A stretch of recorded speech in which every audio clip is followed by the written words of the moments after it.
Little Bighorn's deadly aftermath. Mackenzie's revenge 1876. Welcome to Native Legends and History Stories, where we uncover the untold stories of America's indigenous peoples. Subscribe to journey with us through time and witness history through their eyes. The sacred pipe's ashes fell silently onto General Custer's polished boots. Each gray flake carried the weight of a solemn promise, made in 1868 on the banks of Oklahoma's Washita River. Stone forehead, the Cheyenne chief performed this ancient ritual. Beneath 12 sacred arrows, their most hallowed symbols. Hanging overhead, Custer's words still echoed, "We will never fight the Cheyenne again." 8 years later, on June 25, 1876, those same boots lay motionless on Montana's Little Bighorn Ridge. Two Cheyenne women approached the body, recognition flickering in their eyes. They remembered that day by the Ochita, remembered the promise now. They carried long steel awls in their hands, tools usually reserved for stitching buffalo hide. The broken promise would be answered. This was just one story among thousands that unfolded during those two fateful hours. Along the winding Little Bighorn River, 7,000 to 10,000 Native Americans had gathered their men, women and children, from the 7 council fires of the Lakota Sioux and their Cheyenne allies. Many had come from the government's newly established reservations, their military traditions still strong despite confinement. The camp was organized with tactical precision. Teepees formed defensive rings, each with clear escape routes and fighting positions. Sentries maintained constant watch from elevated positions, using an intricate system of signals mounted. Scouts patrolled in expanding circles, up to 5 miles out, their horses' hooves wrapped in soft hide to move silently. Mirror flashes by day and flame patterns by night carried messages across vast distances in seconds. The summer morning started peacefully. Warriors maintained their weapons while discussing strategy, checking bowstrings for wear, sharpening lance points, and adjusting the balance of their war clubs. Each weapon was blessed and purified according to ancient customs. Shield covers were removed and repainted with power symbols. Medicine bundles were opened and their contents renewed. Every warrior knew his role and position should attack. At midday, the first warning arrived. 6 women gathering wild turnips 2 miles from camp raced back on horseback, one clutching a bleeding arm where a bullet had grazed her. Their urgent cries triggered immediate action. By 3 p.m., scouts reported 15 warriors, allies of the U.S. Army, near the Humpa camp. The crack of rifle fire shattered the peace. The response followed. Battle plans rehearsed since childhood. Warriors grabbed weapons, while women and children scattered inland along predetermined escape routes. Young men secured the horse herds, vital for both escape and combat. As bullets peppered the camp, warriors emerged from multiple directions, using the rolling terrain for cover. Their first wave forced the U.S. soldiers back to the tree line along the river. The warriors advanced in coordinated groups. Some moved openly as decoys, drawing enemy fire, while others crawled through the grass to closer positions. Arrows arched high over the trees, forcing soldiers to huddle behind their limited cover. Warriors with captured army rifles provided precise fire from elevated positions, preventing any attempted counterattack. It was then that Crazy Horse emerged from the river, water streaming from his bare skin. While other warriors rushed straight into battle, the legendary Oglala chief knew preparation was crucial. He called for his medicine man, the Vikas Awaken, while droplets still glistened on his shoulders. The ritual was swift but purposeful. Sacred colors streaked across Crazy Horse's chest and face, each pattern invoking specific spiritual powers. River grass woven into his hair connected him to the earth's strength. Dirt scattered across his horse's flanks bound beast and rider as one. Medicine pouches tied to the bridle ensured the horse's courage would match his own. His war club, marked with notches from previous victories, felt alive in his grip as his most trusted warriors assembled behind him.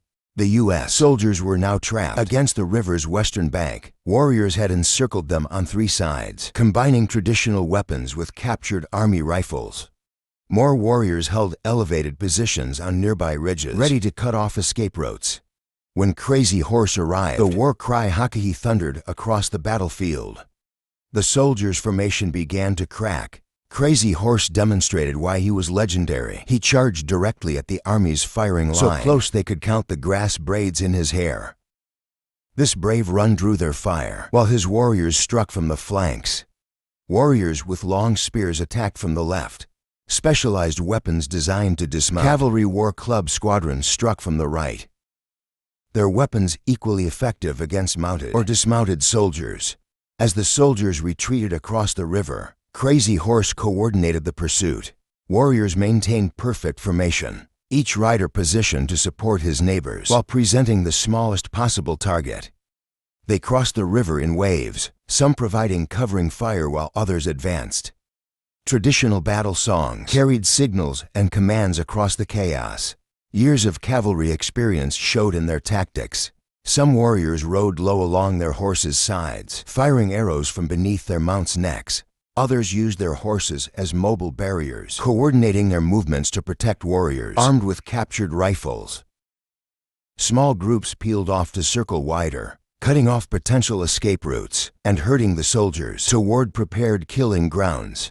The soldiers, their boots heavy with river water, struggled up the eastern ridge as war cries echoed behind them. Warriors had already occupied the high ground, their arrows and bullets raining down from multiple directions. Crazy Horse's voice carried over the din. Here are the soldiers after us again. Do your best today we end their troubling of our people. The pursuit was relentless but controlled. Warriors maintained discipline, avoiding the disorder that had defeated them in previous battles. They advanced in coordinated layers, mounted warriors pressing the attack, while others maintained distance to prevent any organized counterattack. Medicine men moved with the warriors, treating wounds and renewing spiritual protections. Even as the battle raged, Thunderbear's voice grew tense. As he recounted the pursuit, "We rode among them like hunting buffalo, but these were not buffalo." Each warrior knew this was the day of reckoning. The surviving soldiers scrambled up the steep slopes of Reno Hill, their boots sliding on loose shale.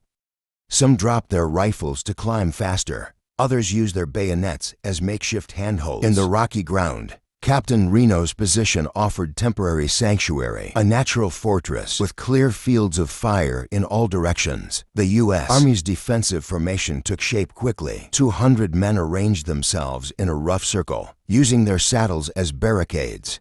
Sharpshooters positioned themselves behind rock outcroppings, their rifle barrels tracking movement in the valleys below. Officers shouted commands, trying to restore order among their rattled troops. The soldiers dug shallow trenches with their tin cups and plate, scraping desperately at the hard Montana soil. But Crazy Horse had anticipated this move. While some warriors maintained pressure from the front, 300 others split into two groups, circling wide through hidden ravines to the north and south.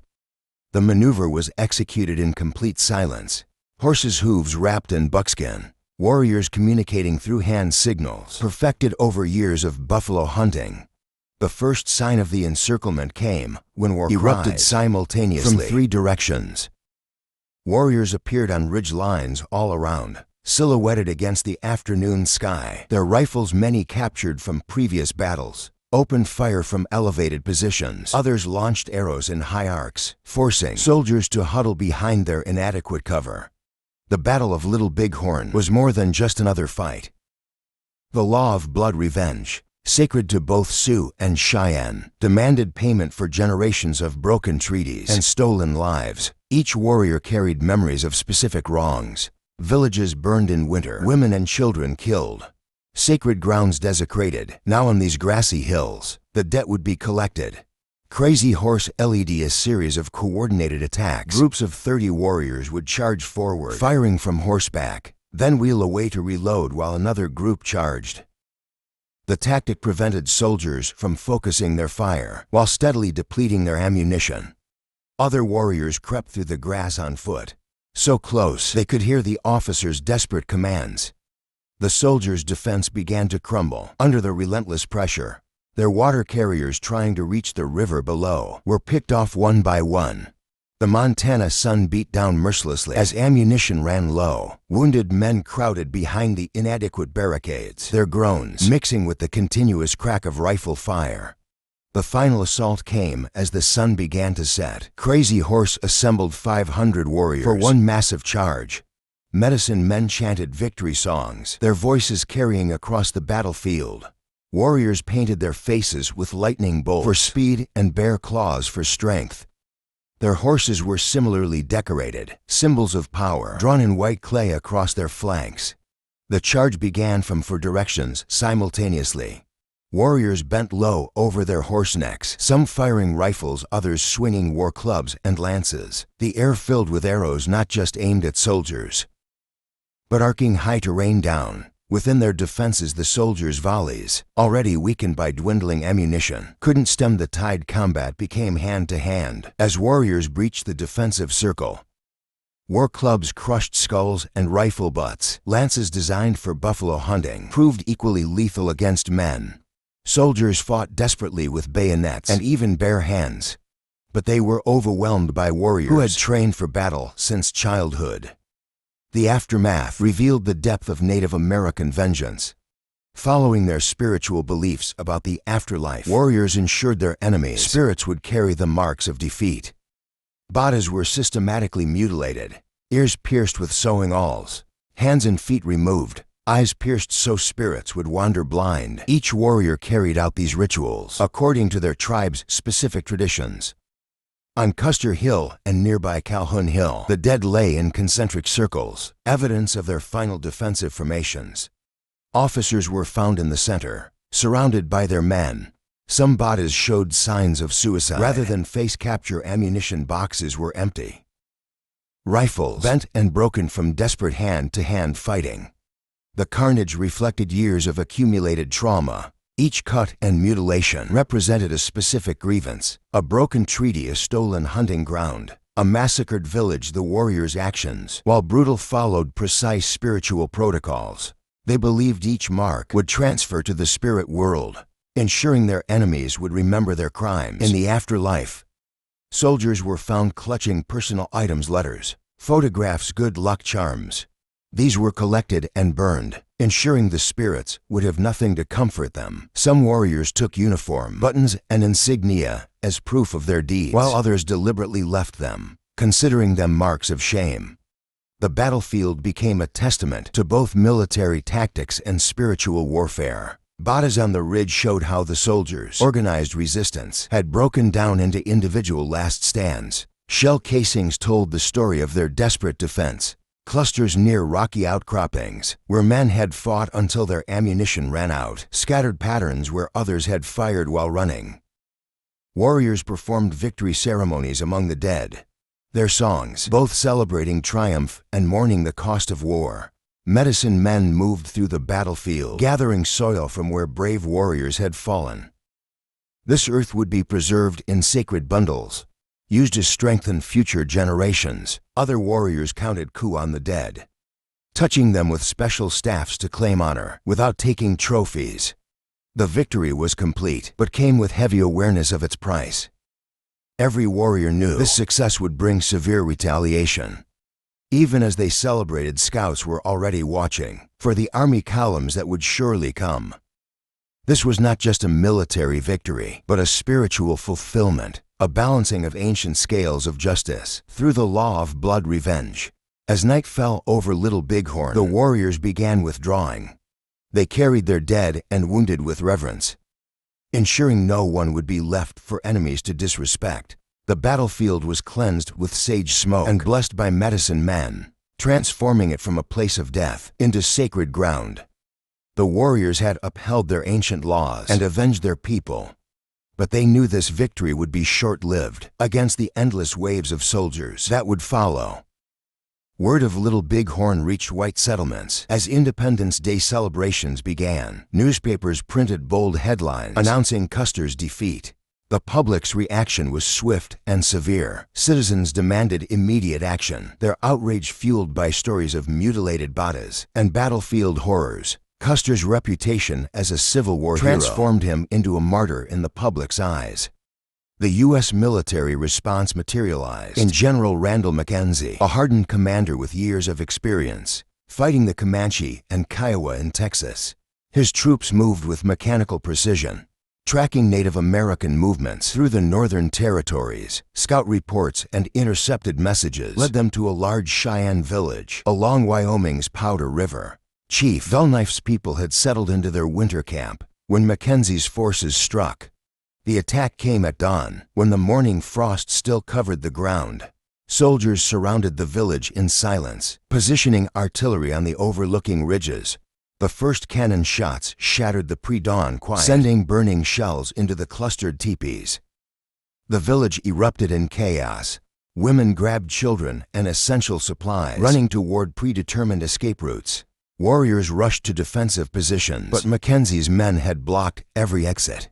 Rifle fire cut down anyone who tried to flee. The soldiers' orders were clear: no prisoners, no mercy. Soldiers moved through the village in organized lines, burning every teepee, destroying food stores, and shooting horses.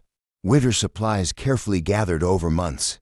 Burned in massive bonfires, medicine bundles and sacred objects were thrown into the flames. The smoke carried the acrid smell of burning buffalo robes and human flesh. Those who survived the initial attack faced an even grimmer fate.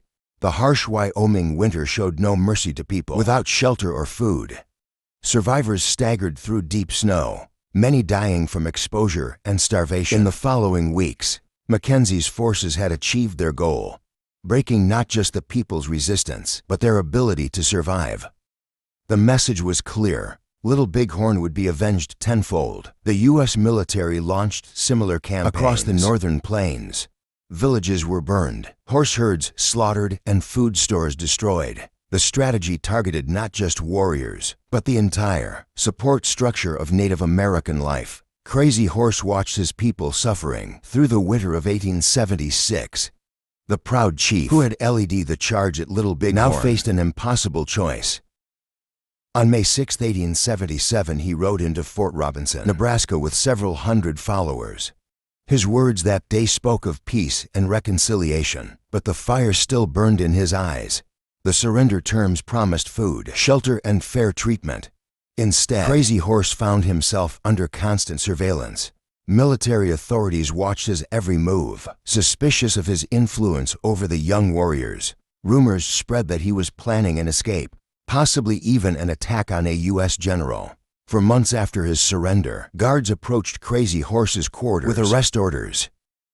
The situation quickly spiraled into violence. In the confusion, a bayonet pierced the legendary chief's abdomen. He died later that night, his last words speaking of his people's future. The battle over the Black Hills continued in different forms. The 1868 Fort Laramie Treaty had guaranteed Sioux ownership in perpetuity, but the discovery of gold changed everything.